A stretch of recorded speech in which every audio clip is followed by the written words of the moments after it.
இஸ்லாம் பெண்களுக்கு ஹிஜாப், அதாவது மறைக்க வேண்டிய விஷயங்களை மறைக்க வேண்டும் என்று கட்டளை எடுக்கிறது. இந்த விஷயத்துல மஹரமான உறவினர்களுக்கு விதிவிலக்கு கொடுக்கிறது. ஒரு பெண்ணு தகப்பனுக்கு முன்னாடி, அண்ணனுக்கு முன்னாடி, தம்பிக்கு முன்னாடி, தாய் மாமனுக்கு முன்னாடி, சித்தப்பன் பெரியப்பனுக்கு முன்னாடி எல்லாம் முழு ஹிஜாபை பேண வேண்டும் என்று அவசியம் கிடையாது. இப்படி மார்க்கம் சொல்லுகிறது இல்லையா?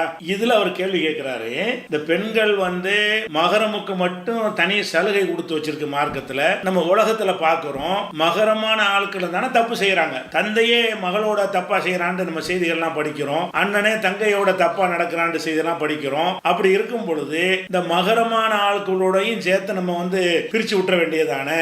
மகரம்னு நம்ம ஏன் பிரிக்க அவங்களுக்கு தனி சலுகை கொடுக்கணும்னு கேட்கிற ஒரு அடிப்படையை நம்ம விளங்கிக்கணும். என்ன விளங்கணும்னு கேட்டா, சட்டங்கள் என்பது சராசரி மனிதர்களை கவனத்தில் கொண்டுதான் சட்டங்கள் போடப்படும். சராசரி மனிதன் என்ன மாதிரி நடப்பான், மிருகமா இருக்கிறவனுக்கு சட்டம் போட முடியாது. வழங்குதா? இது அடிப்படை நீங்க வழங்கிக் கொள்ள வேண்டும். உதாரணமாக, ஒரு பருவம் அடைஞ்ச பிறகு இப்படி இப்படி நடக்கணும்னு மார்க்கத்தில் சொல்லப்படுது. இன்றைக்கு நீங்க பாக்குறீங்க, 3 வயசு சிறுமியை கற்பழிக்கிறான்னு வருது. அப்ப 3 வயசு சிறுமிக்கு ஹிஜாப் சட்டம் போட முடியுமா?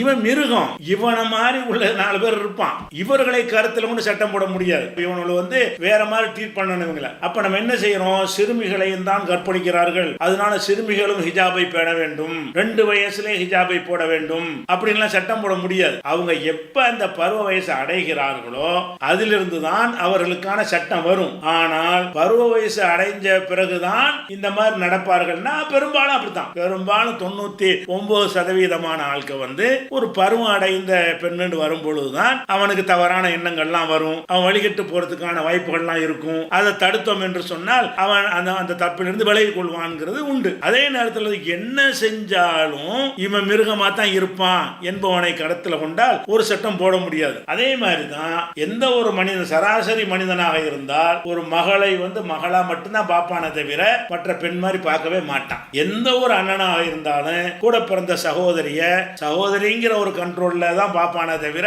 அதை தாண்டி வேற ஒரு பார்வை வராது. சராசரியான தந்தைகள், அண்ணன்மார்கள்லாம் ஒரே மாதிரி தான் இருப்பாங்க. இதுல சில மிருகங்கள் இருப்பான். அந்த மிருகங்களை பொறுத்த வரைக்கும் அவனுக்கு தாயும் தெரியாது, தாரமும் தெரியாது.